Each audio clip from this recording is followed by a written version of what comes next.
The Los Angeles skyline glittered through the penthouse windows of the Grand Plaza Hotel, the crown jewel of my global hospitality empire, though my family still thought I was just a struggling hotel consultant.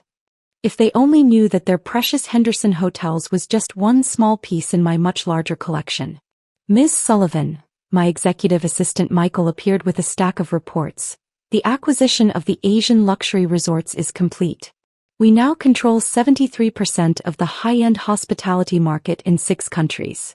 I nodded, scanning through real-time occupancy data on my tablet. And Henderson Hotels' numbers? Still declining. Their outdated management style is driving away luxury clients. Your parents' insistence on running it the old way is killing their reputation. A bitter smile crossed my face as I remembered my last conversation with them 3 years ago. I'd presented a comprehensive modernization plan for Henderson Hotels, AI integration, sustainable luxury initiatives, personalized guest experiences. Ideas that were now making billions for my own hotel chain. "This is a family business," Dad had declared, barely glancing at my proposal. "We don't need trendy gimmicks from someone who's never even run a single hotel." Mother had been even worse. "Darling, why don't you stick to your little consulting work? Leave the real hospitality business to those who understand it." Now their real hospitality business was hemorrhaging money, while my trendy gimmicks had built the Sullivan Group into the fastest-growing luxury hotel chain in the world. "Michael," I called out, "show me the latest guest satisfaction scores for Henderson Hotels." The holographic display flickered to life, showing plummeting ratings. Down 40% in the last quarter alone. Their flagship property in Beverly Hills is particularly problematic. And our undercover audit? Complete disaster. He handed me another tablet. Outdated technology, untrained staff, maintenance issues. They're one bad review away from losing their 5-star rating.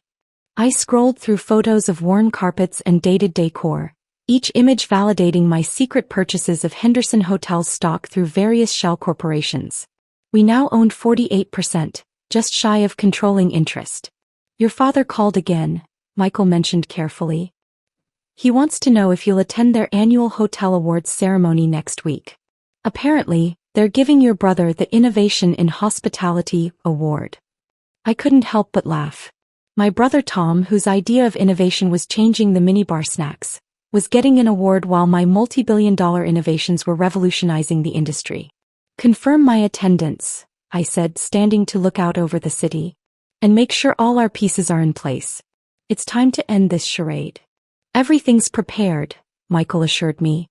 "The final stock purchase will go through during the ceremony itself. Our legal team is ready and the press releases are drafted." My phone buzzed, a text from Mom. "Please dress appropriately for the ceremony. This is a prestigious event, not one of your casual consulting meetings."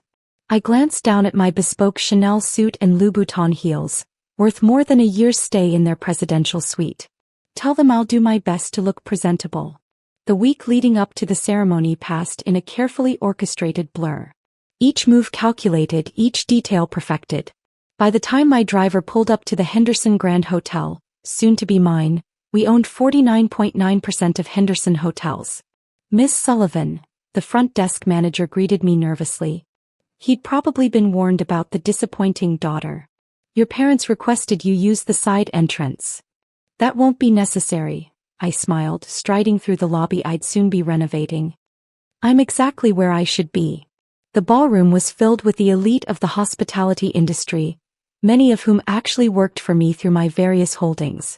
If my family had bothered to look closer, they'd have noticed how many of their independent luxury partners were actually Sullivan Group properties. "Victoria." Tom's voice boomed across the room. "Come to see your successful brother's big moment?"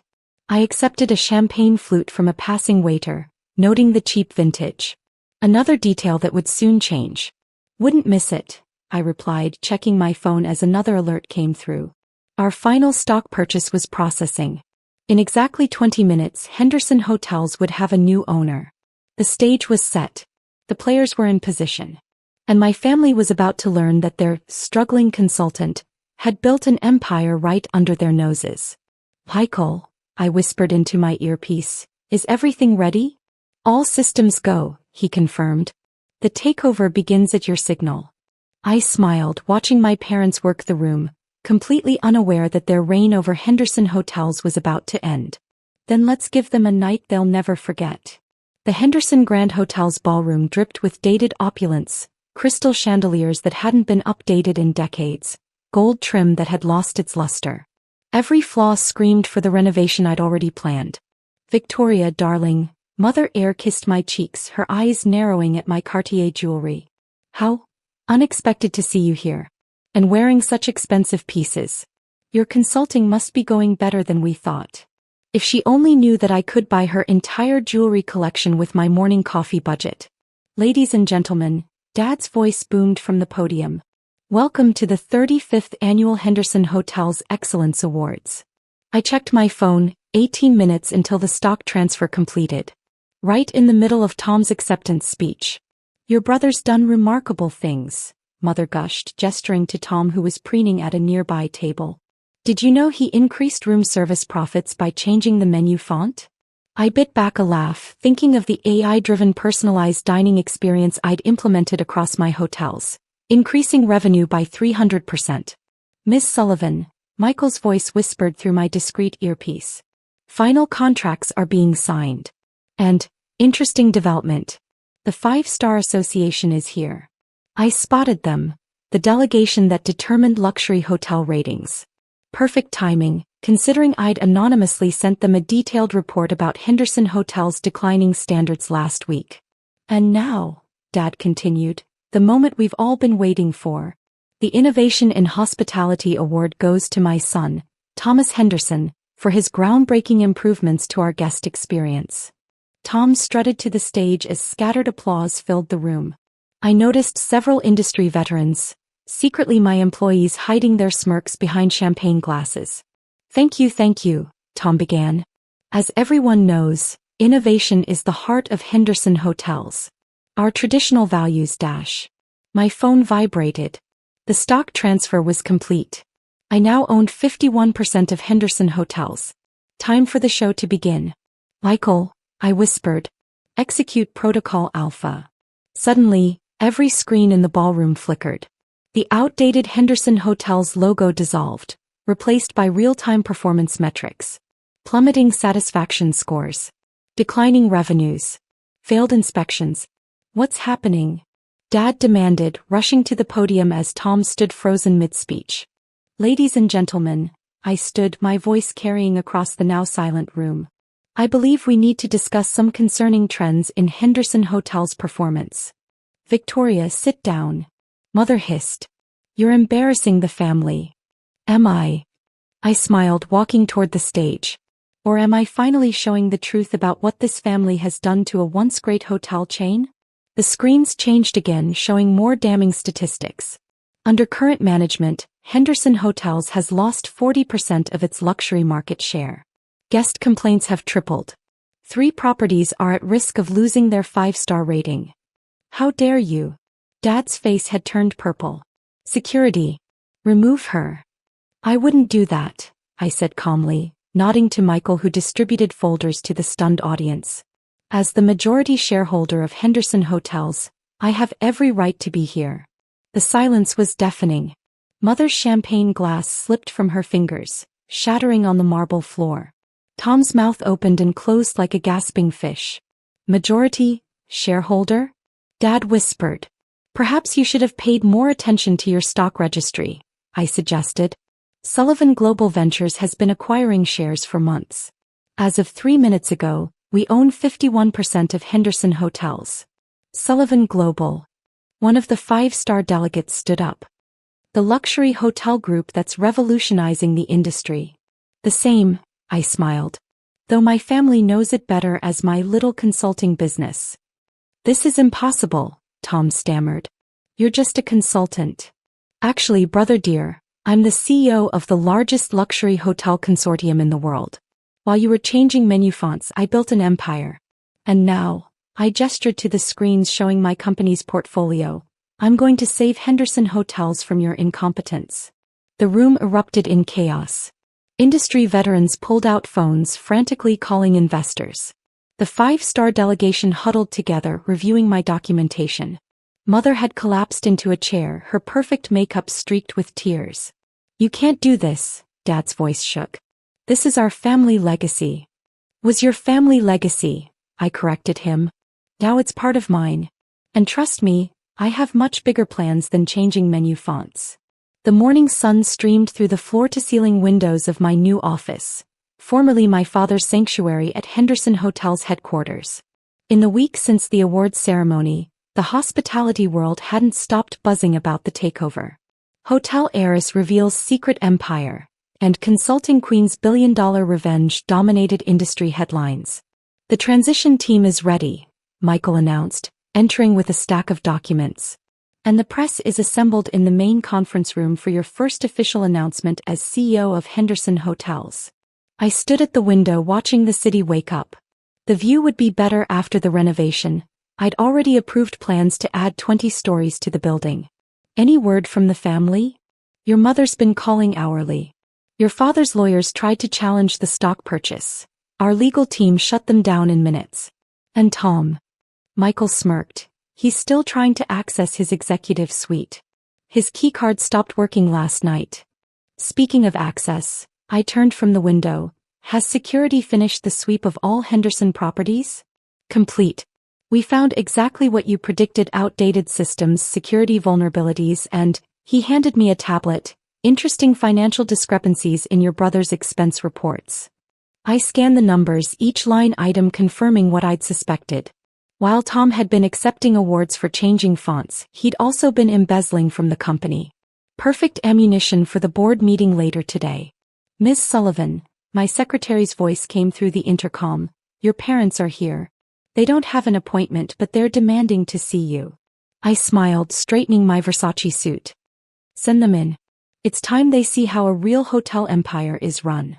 They burst into the office like a storm, mother in her outdated Chanel, father red-faced and blustering, Tom trailing behind them looking lost without his executive privileges. How dare you change the security codes? Father slammed his hands on my desk. This is still Henderson Hotels. Actually, I sat calmly, pressing a button that dropped massive screens from the ceiling. This is now Sullivan Global at Henderson Tower. Though that name will change once the rebranding is complete. The screens lit up with my comprehensive renovation plans, not just for the building, but for the entire Henderson Hotels chain. Modern designs, sustainable technology, AI-driven guest experiences, and staffing overhauls filled the displays. You're destroying everything we built, Mother whispered, sinking into a chair. No, I'm saving it. Your quarterly reports. I tossed a folder across the desk. Guest satisfaction down 40%. Occupancy rates barely hitting 60%. 3 properties about to lose luxury status. You weren't building anything, you were riding our grandfather's legacy into the ground. Those numbers are confidential. Tom protested. Nothing is confidential from the majority owner, I smiled. Including your creative expense reports, brother dear. The board will be particularly interested in those. The color drained from his face. Mother gripped her pearls while father seemed to age years in seconds. The board, he straightened his shoulders. They'll never support this hostile takeover. Really? I pressed another button, and the screens showed live feeds from every Henderson Hotel lobby around the world. Watch carefully. As we stared at the screens, each property's signage simultaneously transformed, Henderson's dated logo dissolving into Sullivan Global's modern brand. The change rippled across time zones, a wave of transformation sweeping from Asia to Europe to the Americas. Impossible, Mother breathed. The cost alone. You mean the $2 billion I spent on modernization? I pulled up the financial reports. A drop in the bucket for Sullivan Global. Would you like to see my company's real numbers? The screens filled with data, my global holdings, revenue streams, market penetration statistics. Each figure more staggering than the last, each success a direct result of the innovations they'd mocked. While you were rejecting my proposals, I stood walking around the desk. I was building the future of luxury hospitality. Smart rooms that learn guest preferences. Environmental systems that cut energy costs by 80%. Staff training programs that set industry standards. Everything you dismissed as trendy gimmicks is now worth billions. The board meeting starts in 10 minutes, Michael announced from the doorway. All members are present, including the 5-Star Association representatives. Perfect timing, I smiled. Today we'll vote on the complete restructuring of Henderson Hotels. New management, new directions, new standards. You can't just erase us, Father's voice cracked. This company is our life. Was your life, I corrected him. Now it's part of something bigger. Something better. Though you're welcome to stay on as minority shareholders, under certain conditions. I handed them each a contract. Sign these and you'll retain small stakes in the company. Refuse and I'll buy out your remaining shares at market value, which given recent performance isn't much. This is blackmail, Tom sputtered, reading the terms. This is business, I replied. The kind you never understood. Now shall we head to the board meeting? I believe they're eager to hear about your innovative menu fonts. The next hour was a blur of presentations, votes and signatures. By the time the press conference began, Henderson Hotels had new leadership, new direction and a new future. The family's resistance crumbled as board members enthusiastically endorsed my plans, especially after seeing Tom's expense reports. As cameras flashed and reporters shouted questions, I caught my family's broken expressions in the corner. Father looked defeated, Mother quietly dabbed her eyes and Tom stood shell-shocked, his empire of mediocrity collapsed around him. Ms. Sullivan, a reporter called out, what made you decide to take over your family's company? I thought about all the dismissed proposals, the mocked innovations, the years of underestimation. Let's just say, I smiled directly at my family, sometimes the best way to preserve a legacy is to reinvent it completely. Later that evening, as the city lights twinkled below my office, Michael brought in the international press coverage. Every headline told the same story. Hotel heiress's secret empire revolutionizes industry. Your mother left this, he said quietly, placing an envelope on my desk. Inside was a short note. We were wrong. All these years we were so wrong. Please can we talk? Mom. I slipped the note into my drawer, turning back to the renovation plans on my desk. They'd have to wait. I had an empire to rebuild. Michael, I called out, schedule the global management meeting for tomorrow. And book the presidential suite at our Tokyo property for next week. Family reconciliation? He asked. The waiting room of Hope Medical Clinic buzzed with its usual morning energy. Patients filled every chair, many having traveled hours to reach our tiny practice in the outskirts of Boston. If my family could see the groundbreaking work happening behind these modest walls, they might understand why I chose this over their prestigious hospital careers. Dr. Sarah Mitchell? My assistant Emma approached with a stack of files. Your sister's here. Again. I suppressed a sigh. Let me guess, another attempt to rescue me from obscurity? Dr. Catherine Mitchell, head of surgery at Metropolitan General. Emma announced with exaggerated formality as my older sister swept in, designer heels clicking against our linoleum floors. Still playing small-town doctor? Catherine surveyed our waiting room with barely concealed disdain. Mom's beside herself.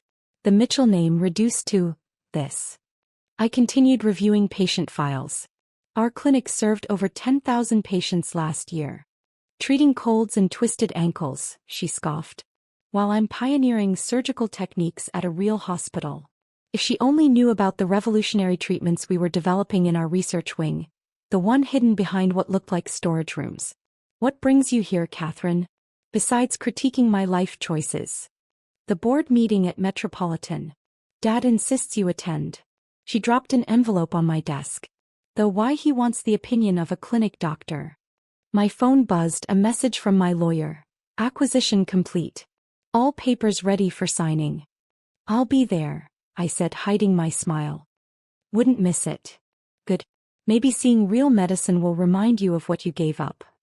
Catherine headed for the door, pausing to add, you could have been something, Sarah. Instead you're stuck in this charity case. As her Mercedes pulled away, Emma brought in another stack of documents, not patient files this time, but acquisition papers for 17 major hospitals, including Metropolitan General. The board doesn't know yet? She asked. They think they're meeting to discuss new management. I opened my laptop, revealing the true scope of Hope Medical's parent company, National Healthcare Partners, the largest private healthcare network in the country. They'll find out soon enough. 5 years of careful planning was about to pay off. While my family mocked my tiny clinic, I'd been building an empire focused on what really mattered: patient care over profits. My phone buzzed again, the medical board confirming my attendance at today's meeting. Time to show my family exactly what their small-town doctor had been up to. I walked through the clinic's secure door, disguised as a supply closet, into our real operation center. State-of-the-art monitors tracked treatments across our network of small clinics, each one a cover for revolutionary medical research. Dr. James Chin, my head of research, looked up from his computer. The trials are exceeding expectations. The targeted immunotherapy is showing 94% efficacy. Better than Metropolitan's 40% success rate, I noted, pulling up our comparative data. How's the neural regeneration study? Remarkable results. Patients with severe spinal injuries showing unprecedented recovery. He hesitated. Your sister's team at Metropolitan just announced similar research. 2 years behind ours, I finished. And with half the success rate. My phone lit up with another message, this time from Dad. Board meeting at 2 p.m. Don't be late like last time. Last time. When I was late because I was actually buying 3 hospitals under their noses. Dr. Mitchell? Emma entered with more files. The acquisition paperwork is complete for Metropolitan General. And, your mother's called 4 times. I checked my watch. 12:30 p.m. Time to set things in motion. Start the protocol, I told Emma. And call the car. Walking through the clinic, I stopped to chat with patients, a habit my family called unprofessional. But these conversations had led to our biggest breakthroughs. Like Mrs. Rodriguez, whose impossible cancer recovery would soon revolutionize treatment protocols worldwide. Going to that fancy hospital? She asked, noting my change into a power suit. Something like that, I smiled. Time to show them what real medicine looks like. In my office, I opened my grandfather's old medical bag, my most prized possession. Inside lay his letter written before he passed. My dearest Sarah, they'll tell you success means prestigious hospitals and fancy titles. But real medicine happens in the small moments, in the places others overlook. You see what they miss? The potential for change. Build something that heals more than bodies. Build a revolution. Love, Grandpa. He'd left me his entire fortune, much to my family's shock. Wasting it on charity clinics, they'd said. They never noticed the strategic pattern of those clinics, each one a piece of a larger plan. My phone buzzed, a message from our London facility. Breakthrough in Alzheimer's treatment confirmed. When do we announce? After the board meeting, I replied. Time for phase 1. Emma appeared at my door. Your mother's in the lobby. With Catherine. Perfect timing. I gathered my files, the real ones, not the decoy papers they expected. Let's give them a tour before the meeting. Mom swept in, pearls gleaming. Sarah, darling, finally dressing like a real doctor. Still wasting time in this little clinic? Catherine added, eyeing our modest surroundings. Actually, I smiled, pressing a hidden panel that opened the wall behind them, revealing the research center. I thought you might like to see what a little clinic can do. Their jaws dropped as they took in the advanced facility, larger than Metropolitan's entire research wing. But how? Mom stammered. That's just the beginning, I said, checking my phone. Another message, stock certificates transferred. You now own 51% of Metropolitan General. Shall we head to the board meeting? I suggested innocently. I believe there are some ownership changes to discuss. Catherine's face paled. What ownership changes? You'll see. I gathered my things, including Grandpa's medical bag. After all, isn't it time for this small-town doctor to show you what real medicine looks like? The car waited outside, not my usual modest sedan, but a sleek executive vehicle befitting the owner of the largest healthcare network in the country. Time to show my family exactly how far their little clinic had come. The boardroom of Metropolitan General Hospital hummed with nervous energy as board members filed in. My father, still CEO for the next 20 minutes, sat at the head of the table. Catherine took her place as head of surgery, shooting me condescending glances as I quietly sat in the back. Now then, Dad began, we're here to discuss new management structure and potential merger opportunities. Actually, I interrupted, standing, we're here to announce a completed merger. The room fell silent. Sarah, Dad frowned, this is a closed board meeting. If you're here to pitch your clinic's funding again, I'm here as the new owner of Metropolitan General, I said calmly, nodding to my lawyers who entered with documents. Along with 16 other major hospitals in the network. Catherine's water glass crashed to the floor. What? I moved to the front of the room, pulling up presentation slides on the wall screen. Hope Medical Clinic is just one facility in National Healthcare Partners, my company, which now owns controlling interest in every hospital in this room.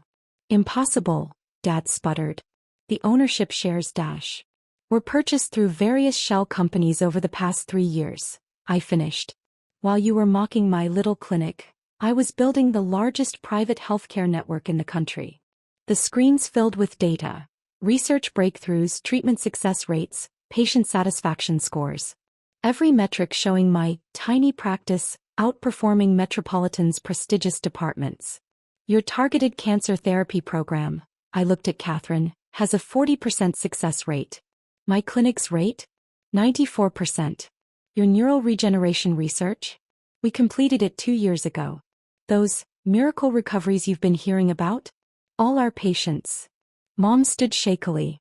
But your clinic, it's so small. That's just the public entrance, I smiled. Would you like to see the real facility? I clicked to the next slide, showing Hope Medical's true scope.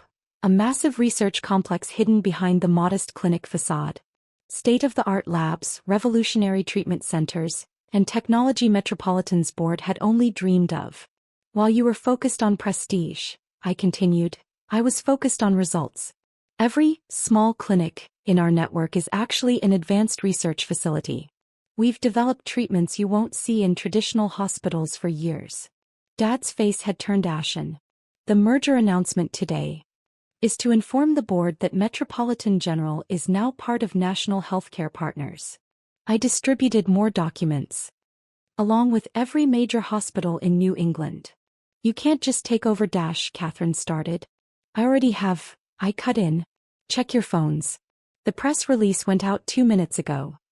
The boardroom erupted as members frantically checked their devices. Metropolitan's stock was soaring on the news, while my company's value had just crossed $50 billion. Now then, I took my father's seat at the head of the table. Let's discuss some changes. Starting with patient care priorities. The morning sun streamed through the windows of my new office at Metropolitan General, formerly my father's sanctuary, now the command center for National Healthcare Partners' East Coast operations. 3 months had passed since the takeover, and the changes were already reshaping modern medicine. I stood by the window, watching ambulances pull into the newly renovated emergency department. The waiting room that once overflowed now moved with efficient precision, a model of the patient-first approach I'd perfected at my little clinic. Dr. Mitchell? Emma entered with the morning briefings. The WHO representatives are here for the Global Health Initiative presentation. And your family's waiting in the conference room. All of them. Your parents, Catherine, and the former board members who still hold minor shares. She paused. They've reviewed the new treatment protocols. Of course they had. The protocols that had transformed Metropolitan's success rates from acceptable to extraordinary in just 90 days. Send in my team first, I decided. Let them see what real healthcare leadership looks like. Dr. Chin led the procession of researchers and physicians, brilliant minds I'd recruited from around the world. Many overlooked by traditional hospitals because they prioritized patient care over politics. The neural regeneration program has expanded to all 17 hospitals, he reported, pulling up the latest data. Success rates holding at 91%. The waiting list for Metropolitan's trial has been eliminated, I finished. Because we don't make patients wait for life-saving treatments while administrators debate profit margins. The doors opened again. My family entered, looking distinctly uncomfortable in the space they once ruled. Catherine's designer suit seemed out of place among my team's practical attire. Sarah, Dad began stiffly, these protocols, they're unprecedented. No, I corrected, they're what healthcare should have been all along. I turned to the wall of screens displaying real-time data from our network. 3 months. That's how long it took to transform Metropolitan from a prestigious name into a genuine healing center. Our reputation Mom started. Has soared, I interrupted, pulling up the latest rankings. Metropolitan is now the top-rated hospital in the country. Patient satisfaction up 87%. Treatment success rates increased by 65%.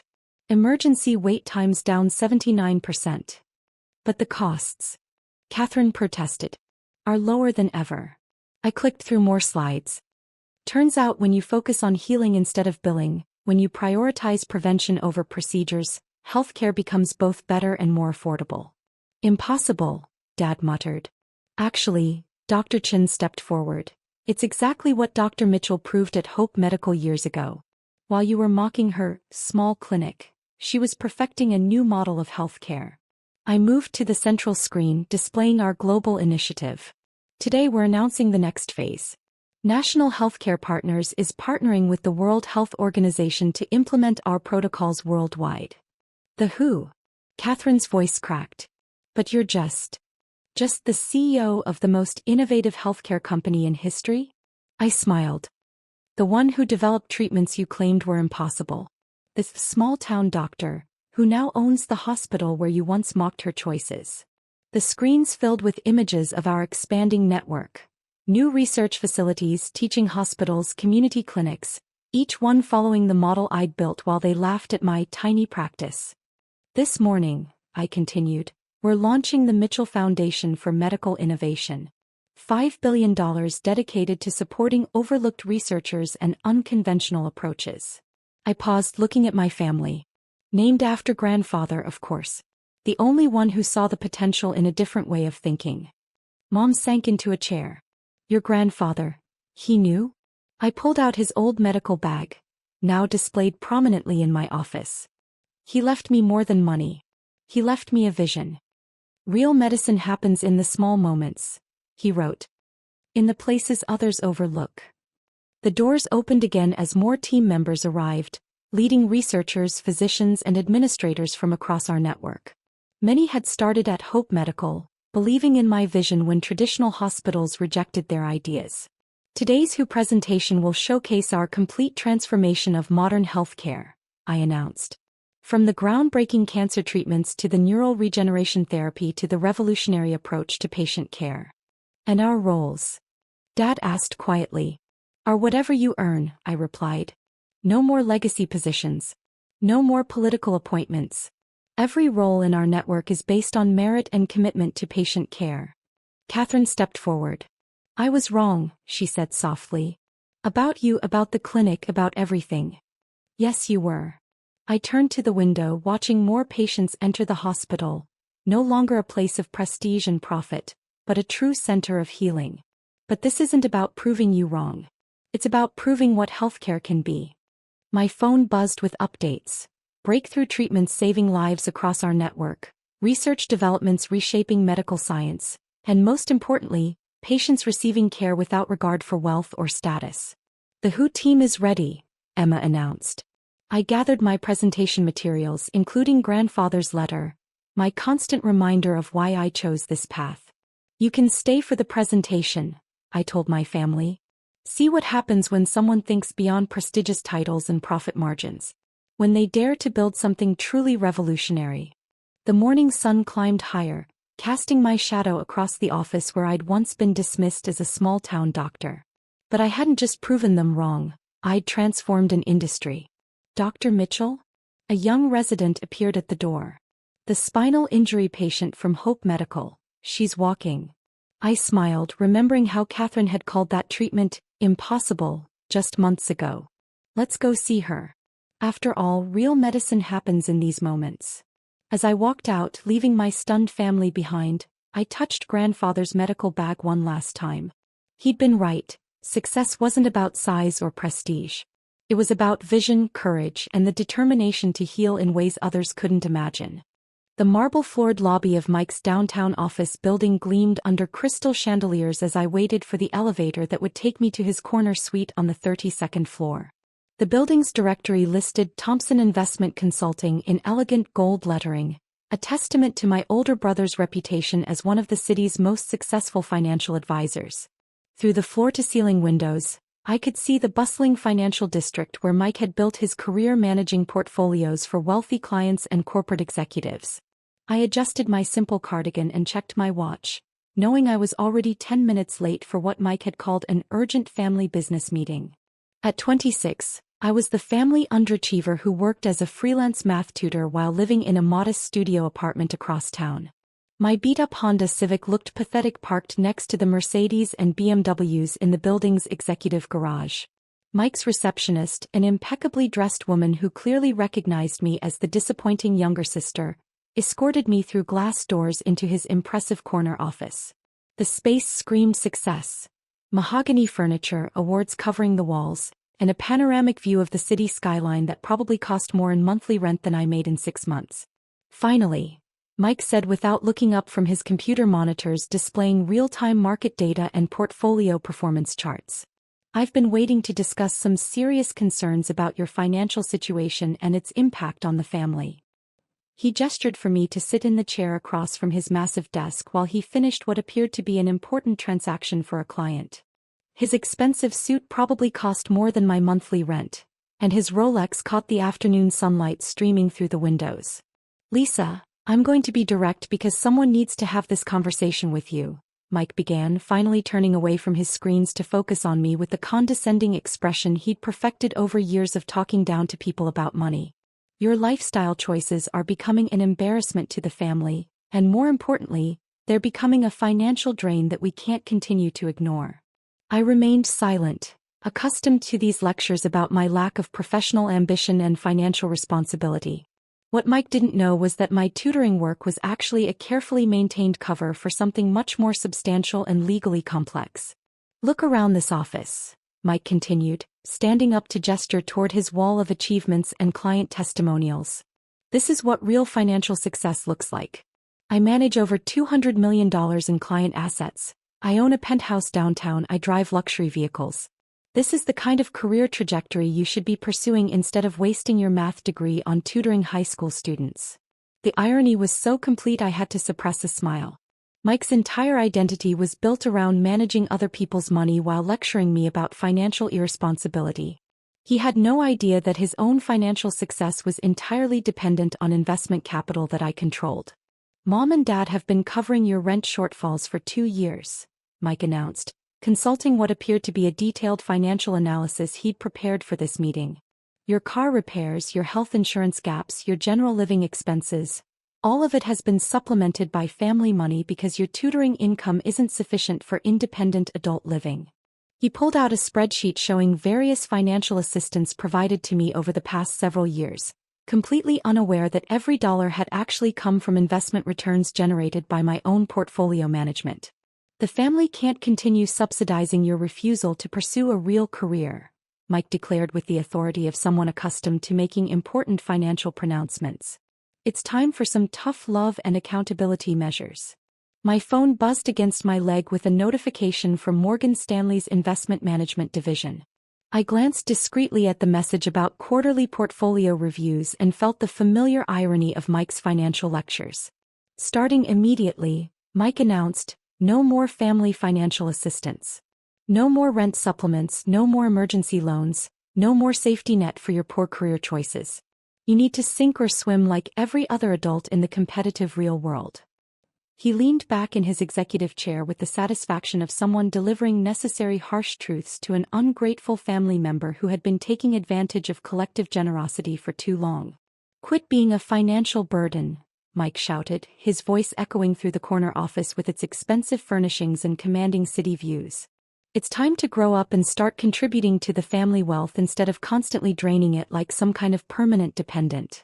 At that exact moment, my phone rang with a call from Morgan Stanley's portfolio management department. Perfect timing for what I knew would be a routine quarterly business discussion about Mike's investment access requirements.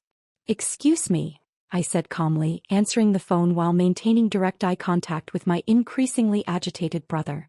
"This is Lisa Thompson." "Miss Thompson, this is David Chin from Morgan Stanley Portfolio Management. We're conducting our quarterly review of the Michael Thompson investment account, and we need your authorization for his continued portfolio access and withdrawal privileges. I listened to the update while watching Mike's expression shift from anger to confusion as he heard his name mentioned in my business call. I see, I said into the phone. And what's his current portfolio balance requiring authorization? $3.7 million in managed assets, with quarterly access requirements for his business operational funding and personal expense distributions. I looked directly at Mike's increasingly puzzled face and shook my head slowly. I'll need to review the account relationship before approving any continued access, I said calmly. Mike's confident expression began to crack like ice on a frozen pond. Hold on, Mike interrupted, his voice rising with confusion and growing alarm. Why is Morgan Stanley calling you about my investment portfolio? There must be some kind of mistake. Before I could respond, Mike's office door opened and a distinguished man in an expensive suit entered carrying a leather briefcase. Ms. Thompson? I'm James Morrison from Morrison & Associates Financial Planning. I apologize for arriving during your meeting, but we have some urgent documentation regarding the Michael Thompson investment account that requires your immediate signature. Mike stood up abruptly, his chair rolling backward into the window. I'm Michael Thompson. If there are documents about my account, they should be brought to me. James looked genuinely surprised. Mr. Thompson, I assumed you were aware of the account structure. Ms. Lisa Thompson has been the primary account holder and investment manager for your portfolio since 2021. All access and distribution decisions require her authorization. The color drained completely from Mike's face as he processed this information. That's impossible. Those are my investment accounts. I manage my own portfolio. James opened his briefcase and pulled out several official documents. Actually, the accounts are structured as managed investment vehicles under Ms. Thompson's financial advisory license. She's been your portfolio manager for the past 3 years. I watched Mike's world begin to crumble as the reality penetrated his shock. The investment returns that fund your business operations, the quarterly distributions that support your lifestyle, all managed through my advisory firm. This can't be real, Mike whispered, sinking back into his chair. I'm a financial advisor. I manage other people's money. You are a financial advisor, I confirmed. But your own money is managed by me through my investment advisory business. The same business you think doesn't exist because I present it as tutoring work. James consulted his documents. Ms. Thompson's advisory firm manages approximately $47 million in client assets across various high-net-worth individuals and family accounts. Mr. Thompson's portfolio is one of her managed accounts. My phone rang again, this time from the business banking division. Excuse me, I said, answering while Mike listened in growing horror. Ms. Thompson, this is Patricia Walsh from business banking. We need to discuss the Thompson Investment Consulting operational accounts. The quarterly funding transfer requires your approval as the account guarantor. I see, I said, maintaining eye contact with Mike's increasingly panicked expression. And what happens if I don't approve the operational funding transfer? The business accounts would be frozen pending alternative funding arrangements. Payroll, rent, operational expenses, all of it would be suspended until new financing could be secured. I hung up and looked at Mike's stricken face. That was about your business operational funding. The money that keeps Thompson Investment Consulting running. No, Mike said weakly. That's not possible. I have business loans, investor backing, client fee revenue. James pulled out another document. Actually, your business operations are funded through a credit facility guaranteed by Ms. Thompson's investment portfolio. Your office lease, your equipment, your staff salaries, all backed by her financial guarantees. Mike grabbed the documents with shaking hands, scanning the financial details that confirmed his worst nightmare. But I have clients, I manage portfolios, I generate fees. You do, I agreed. But your startup capital, your operational expenses, and your business credit facilities all flow through investment structures that I control. This is absolutely insane, Mike exploded, though his voice lacked its usual authority and cracked with desperation. Even if this paperwork is somehow legitimate, I built my client base through my own expertise and networking. I earned my reputation through successful portfolio management. You did build a successful practice, I acknowledged. But you built it with capital and credit facilities provided by my investment management. Your office lease, your technology systems, your marketing budget, all funded through guarantees I provided. James consulted another folder. We should also discuss the penthouse apartment. The lease is guaranteed through the same investment portfolio, as are the luxury vehicle payments and personal credit facilities. Mike's face went from pale to green. My penthouse? My cars? All financed through credit arrangements that I back financially, I confirmed. Your lifestyle expenses exceed your actual business income by approximately $8,000 monthly. My phone buzzed with a call from Mike's office building management. Ms. Thompson, this is Susan Kim from Executive Property Management. We need to discuss the Thompson Investment Consulting lease payments. The account shows some authorization issues. I put the call on speaker so Mike could hear. What kind of authorization issues? The lease payments are guaranteed through an investment account that's currently under review. We need confirmation of continued financial backing for the lease agreement. Mike looked like he was having trouble breathing. If my office lease gets canceled, your business operations would cease, I finished. Along with your client relationships, your revenue stream, and your professional reputation. James handed me a comprehensive financial analysis. The portfolio review shows that Mr. Thompson's business has been operating at a net loss for 18 months. Without the supplemental funding from Ms. Thompson's guarantees, the business would have failed. A net loss. Mike's voice was barely a whisper. But the client fees, the management commissions, cover approximately 60% of your operational costs, I explained. The difference comes from investment returns that I generate and credit facilities that I guarantee. Another call came in from Mike's business insurance company. Ms. Thompson, this is Robert Chin from Commercial Insurance Partners. The Thompson Investment Consulting Policy renewal requires updated financial backing documentation. Actually, I said, looking at Mike's terrified expression, I think we need to reassess all insurance coverages pending a comprehensive business relationship review. Certainly. All policies will be flagged for review pending new documentation. Mike was frantically scrolling through his phone, probably discovering a series of account holds and payment authorization requests. Lisa, this is impossible. I'm a successful financial advisor. I have clients who trust me with millions of dollars. You are successful, I agreed. But your success is built on a financial foundation that I've been providing for 3 years while you lectured me about being a burden on the family. James prepared to leave with his documents. Ms. Thompson, we'll need your decision on continued account management by tomorrow to avoid triggering the default protection clauses. Default protection clauses?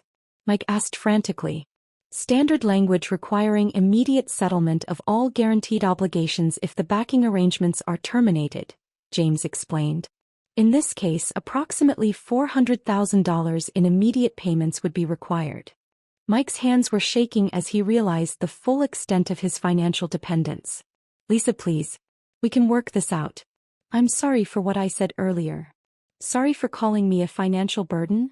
I asked. Or sorry that you discovered you're the one living off my investments? I studied Mike's desperate face and felt a complex mixture of satisfaction and genuine sadness. For 3 years, I had quietly provided the financial foundation that allowed his business to flourish while he built his identity around lecturing me about financial responsibility. Today, that carefully hidden relationship had been exposed in the most dramatic way possible. Here's what's going to happen, I announced, my voice remaining calm and professional despite the emotional weight of the moment. Your investment account management will continue, but with modified terms. Your quarterly distributions decrease from $30,000 to $18,000, and all business operational funding requires advance approval. $18,000? Mike's voice cracked. That won't cover my current overhead and lifestyle expenses. Then you'll need to reduce your expenses or increase your actual business revenue, I replied matter-of-factly. The same advice you've been giving me about living within my means. James handed me a revised account management agreement. I'll also be implementing monthly business performance reviews and requiring detailed financial reporting for all guaranteed obligations. You're micromanaging my business, Mike protested weakly. I'm protecting my investment, I corrected. The same way any portfolio manager would monitor underperforming assets. What about my clients? My reputation in the financial community?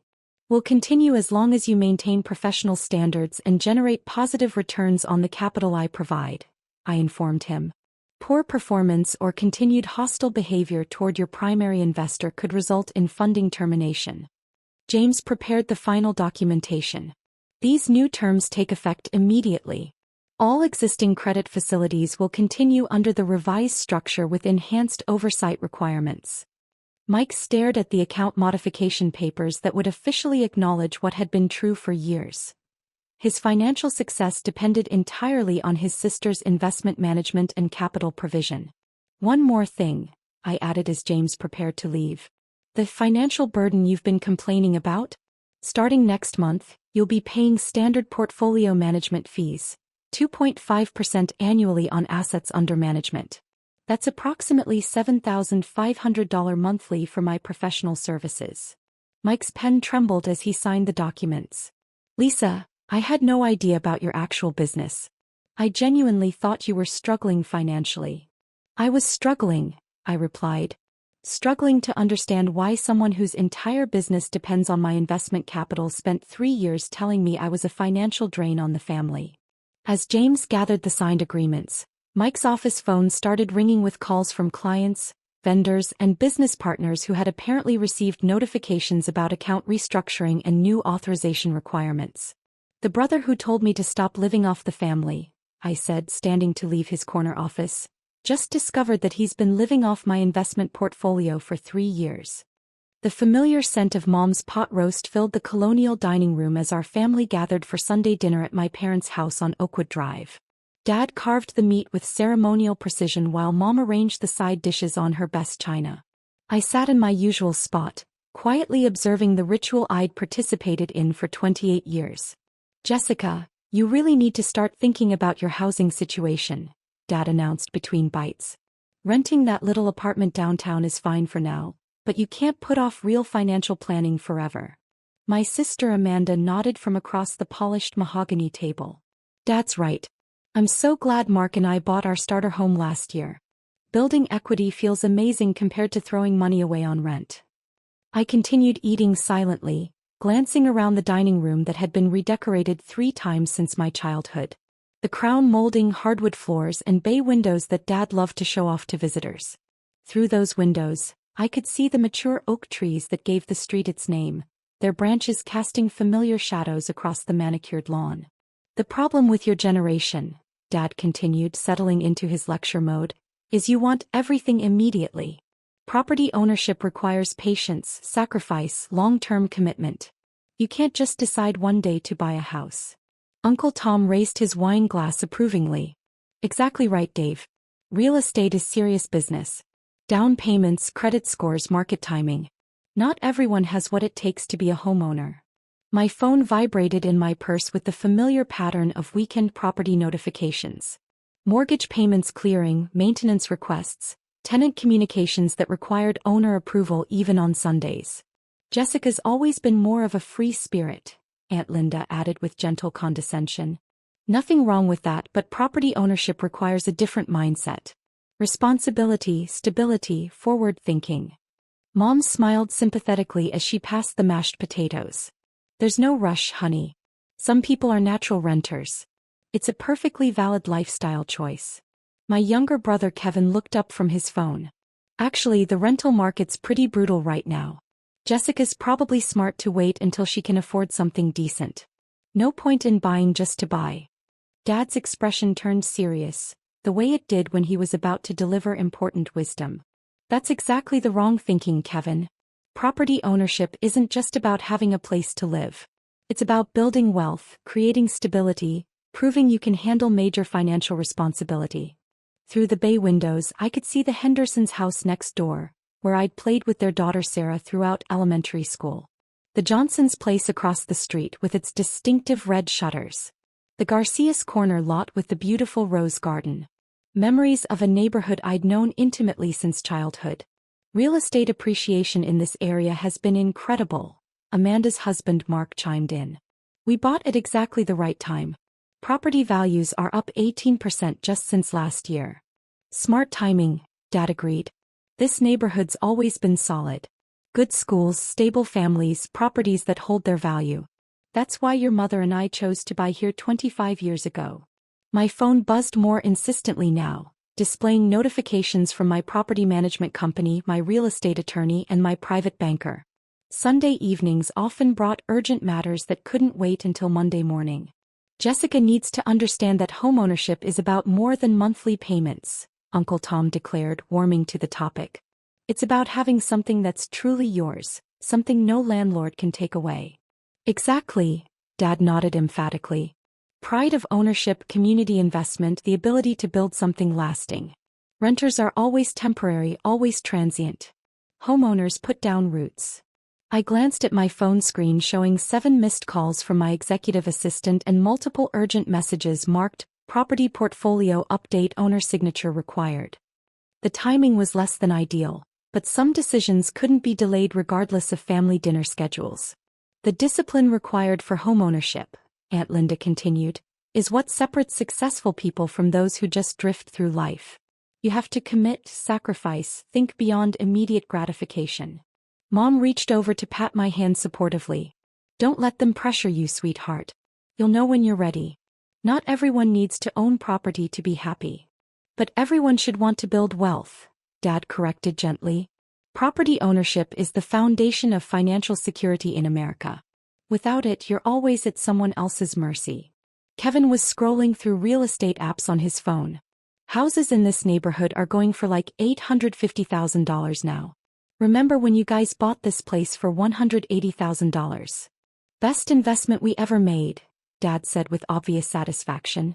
25 years of equity building, tax advantages, and now we own our home outright. That's what real financial planning looks like. My phone started ringing with my assistant's number. I'd told Rachel to only call during family time for genuine emergencies, which meant something significant was happening across my property portfolio. I should take this, I said, standing up from the table. It might be important. Dad frowned slightly. Can't it wait until after dinner? Family time should be family time. It'll just be a minute, I assured him, walking toward the kitchen for privacy. Miss Thornton. Rachel's voice was apologetic but urgent.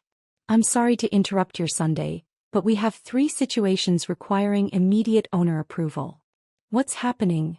First, the Oakwood Drive property acquisition finally cleared escrow. The sellers completed their move-out yesterday, and legal needs your signature on the final transfer documents. I glanced back toward the dining room where my family continued their discussion about property ownership and financial responsibility. The irony of the timing wasn't lost on me. Which Oakwood Drive property? I asked, though I already knew. 1247 Oakwood Drive. The colonial with the bay windows and mature oak trees. Purchase price was $847,000. All cash as you requested. My parents' house. The home where I'd grown up, where we were currently having dinner, where Dad was explaining the importance of homeownership to his daughter who had just bought it out from under him. What's the second issue? The portfolio expansion is complete. Thornton Properties now owns 17 residential properties in the Oakwood neighborhood, including the corner lot and the properties with red shutters. Total neighborhood control is at 83%. I could hear Dad's voice from the dining room, still lecturing about property values and market timing, completely unaware that his daughter now owned most of the street he was praising. And the third situation? Your parents' mortgage company called. They're 3 months behind on payments and facing foreclosure proceedings. As the new owner, you need to decide how to handle the transition. My stomach dropped. This explained why the house had come on the market so suddenly, why my parents had seemed stressed lately despite their confident talk about homeownership success. They don't know about the sale yet? The previous owners requested privacy during the transition period. They have 60 days to arrange alternative housing or negotiate new terms with the new owner. I closed my eyes, processing the full complexity of the situation. My parents were about to lose their home to foreclosure, having no idea that their daughter had quietly purchased it to protect them from exactly that outcome. Have legal prepare a lease agreement, I said quietly. Fair market rent, long-term stability, maintenance included. I'll handle the family conversation myself. Of course. Should I bring the documents to your current location? Yes, but give me 10 minutes to prepare everyone. I returned to the dining room where the property ownership discussion was still in full swing. Amanda was showing Kevin real estate listings on her phone while Dad explained market trends and Uncle Tom shared wisdom about mortgage interest rates. "Everything okay?" Mom asked with maternal concern. "Actually, we need to talk," I said, retaking my seat. "All of us." Something in my tone must have conveyed seriousness because the table went quiet. Dad set down his fork and gave me his full attention the way he did when he sensed potential crisis. "What's wrong?" he asked. Before I could answer, the doorbell rang. Rachel's timing was perfect as always. She'd given me exactly 10 minutes to prepare them for what was coming. "I'll get it," I said, standing again. "We're not expecting anyone," Dad said, looking confused. I opened the front door to find Rachel holding a leather portfolio and wearing her professional expression that meant serious business was being conducted. "Miss Thornton, the documents are ready for your review and signature." The formality in her voice carried back to the dining room, where I could hear my family's conversation stop completely. Rachel had worked with me for 6 years and knew how to handle delicate family situations. "Come in," I said, leading her toward the dining room where 7 pairs of eyes watched our approach. "Rachel, this is my family. Everyone, this is Rachel Martinez, my executive assistant." The introductions felt surreal in the familiar setting of my childhood home. Rachel's business attire and professional demeanor seemed almost alien in the cozy domestic space where I'd eaten thousands of meals. "Ms. Thornton," Rachel said, opening her portfolio, "the property acquisition documents require your signature, and legal needs immediate direction on the foreclosure situation." Dad's face went pale at the word, foreclosure. Mom's hand flew to her throat, and Amanda looked between Rachel and me with growing confusion. "Foreclosure." Dad's voice was barely above a whisper. I looked around the table at my family, people who'd spent dinner explaining property ownership principles to someone they assumed could never afford to buy a house. "Dad, Mom, we need to discuss your mortgage situation." "How do you know about?" Mom started, then stopped, looking at Rachel's professional portfolio with dawning understanding. "Miss Thornton owns 17 properties in this neighborhood," Rachel explained matter-of-factly, "including this address as of yesterday's closing." The silence that followed was profound. I could see my family processing this information, trying to reconcile their assumptions about my financial situation with the reality Rachel had just revealed. "You bought our house?" Amanda asked faintly. "I bought the house you were about to lose to foreclosure," I clarified gently. Dad's confident demeanor crumbled entirely. "Jessica, how did you know about the foreclosure? How could you afford?" "I've been in real estate for 8 years," I said simply. "Property acquisition, portfolio management, neighborhood development. I monitor distressed properties and intervene when I can help families stay in their homes." 8 years. Kevin stared at me like I'd grown a second head. "You've been buying houses for 8 years? Rachel pulled out her tablet, displaying my portfolio summary. Thornton Properties currently owns 847 residential units, 34 commercial buildings, and 12 development projects across the metropolitan area.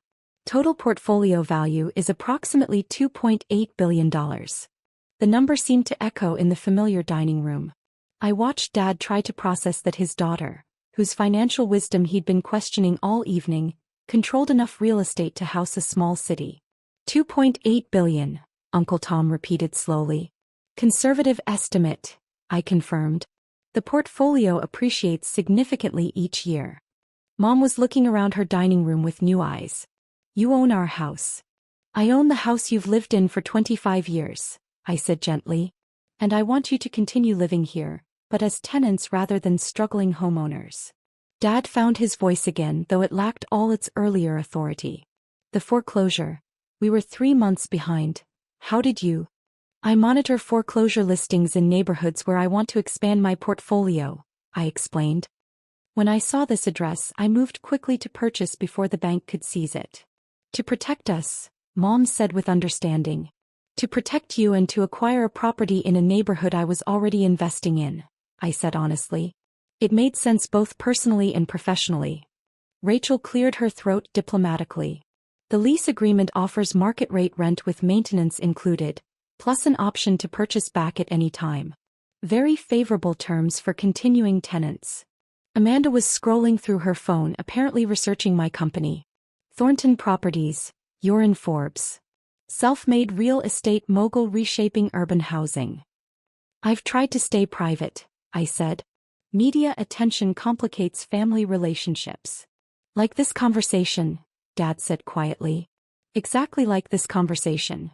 We sat in the dining room where I'd learned to tie my shoes, done homework, celebrated birthdays, and received countless lectures about responsibility and planning. The room looked the same, but everything had fundamentally changed. So what happens now? Mom asked. How you know the truth, I said. You continue living here but with a lease instead of a mortgage. No more foreclosure pressure, no more behind payments, just stable housing with a landlord who wants you to stay. Our daughter the landlord, Dad said with a mixture of pride and bewilderment. Your daughter the property owner who learned everything about real estate from listening to you talk about this neighborhood for 25 years. Rachel began organizing documents for signature. The lease can start immediately and the foreclosure proceedings will be dismissed tomorrow morning. For the first time all evening, Dad smiled. A real smile, not the condescending kind that had punctuated his property ownership lectures. I guess you were listening to those financial planning talks after all. Every word, I assured him. My phone buzzed with Monday's schedule. Board meetings, construction reviews, tenant relations, and probably several more property acquisitions. The empire wouldn't pause for family revelations.